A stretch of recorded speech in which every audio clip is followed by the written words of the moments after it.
पीछे एक शेर और जा रहा था जिसकी पीठ पर आदमी के बदले बोझ लदा हुआ नजर आया। शायद यह असबाब उन्हीं शेर सवार महात्मा का हो।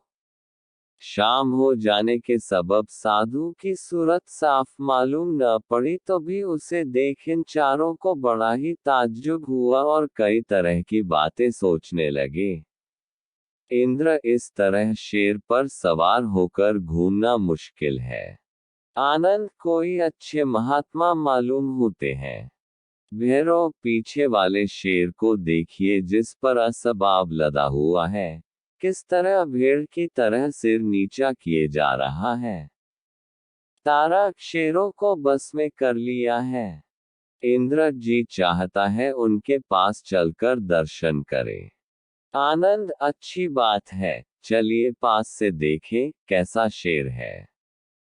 तारा, बिना पास गए महात्मा और पाखंडी में भेद न मालूम होगा। भैरव, शाम तो हो गई है, खैर चलिए आगे से बढ़कर रोकें। आनंद, आगे से चलकर रोकने से बुरा न माने। भैरव, हम यारों का पेशा ही ऐसा है कि पहले तो उनका साधु होना ही विश्वास नहीं करते। इंद्र, आप लोगों की क्या बात है जिनकी मूंछ हमेशा ही मुड़ी रहती है, खैर चलिए तो सही। भैरव, चलिए। चारों आदमी आगे चलकर बाबाजी के सामने गए जो शेर पर सवार जा रहे थे। इन लोगों को अपने पास आते देखकर बाबाजी रुक गए। पहले तो इंद्रजीत सिंह और आनंद सिंह के घोड़े शेरों को देखकर अड़े मगर फिर ललकारने से आगे बढ़े। थोड़ी दूर जाकर दोनों भाई घोड़ों के ऊपर से उतर पड़े। भैरव सिंह और तारा सिंह ने दोनों घोड़ों को पेड़ से बांध दिया। इसके बाद पैदल ही चारों आदमी महात्मा के पास पहुंचे। बाबा जी, दूर से ही आओ राजकुमार इंद्रजीत सिंह और आनंद सिंह, कहो कुशल तो है। इंद्र, प्रणाम करके आपकी कृपा से सब मंगल है। बाबा, भैरव सिंह और तारा सिंह की तरफ देखकर कहो भैरव और तारा, अच्छे हो। दोनों हाथ जोड़कर आपकी दया से। बाबा, राजकुमार, मैं खुद तुम लोगों के पास जाने को था क्योंकि तुमने शेर का शिकार करने के लिए इस जंगल में डेरा डाला है। मैं गिरनार जा रहा हूँ, घूमता फिरता इस जंगल में भी आ पहुँचा। यह जंगल अच्छा मालूम होता है इसलिए 2-3 दिन तक यहाँ रहने का विचार है। कोई अच्छी जगह देखकर दूनी लगाऊंगा। मेरे साथ सवारी और असबाब लादने के कई शेर हैं, इसलिए कहता हूँ कि धोखे में मेरे किसी शेर को मत मारना, नहीं तो मुश्किल होगी। सैकड़ों शेर पहुंचकर तुम्हारे लश्कर में हलचल मचा डालेंगे और बहुतों की जान जाएगी। तुम प्रतापी राजा सुरेंद्र सिंह एक के लड़के हो इसलिए तुम्हें पहले ही से समझा देना मुनासिब है जिससे किसी तरह का दुख न हो।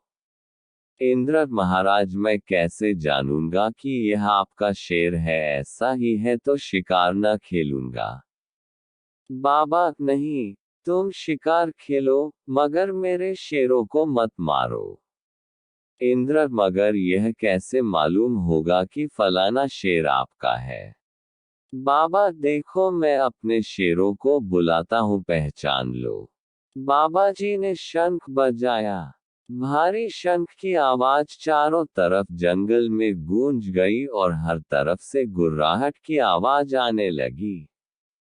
थोड़ी ही देर में इधर उधर से दौड़ते हुए 5 शेर और आ पहुंचे।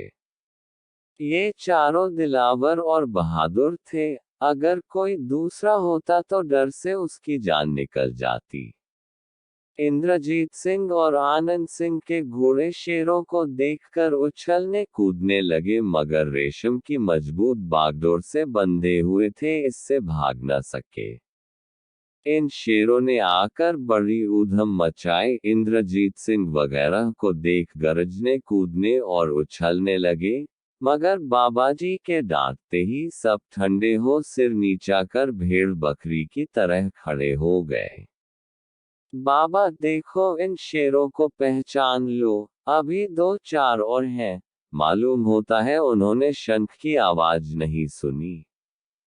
खैर अभी तो मैं इसी जंगल में हूँ, उन बाकी शेरों को भी दिखला दूंगा, कल भर शिकार और बंद रखो। भेड़ो फिर आपसे मुलाकात कहाँ होगी, आपकी धूनी किस जगह लगेगी? बाबा मुझे तो यही जगह आनंद की मालूम होती है, कल इसी जगह आना मुलाकात होगी। बाबा जी शेर से नीचे उतर पड़े और जितने शेर उस जगह आए थे वे सब बाबा जी के चारों तरफ घूमने तथा मोहब्बत से उनके बदन को चाटने और सूंघने लगे। ये चारों आदमी थोड़ी देर तक वहां और अटकने के बाद बाबा जी से विदा हो खेमे में आए।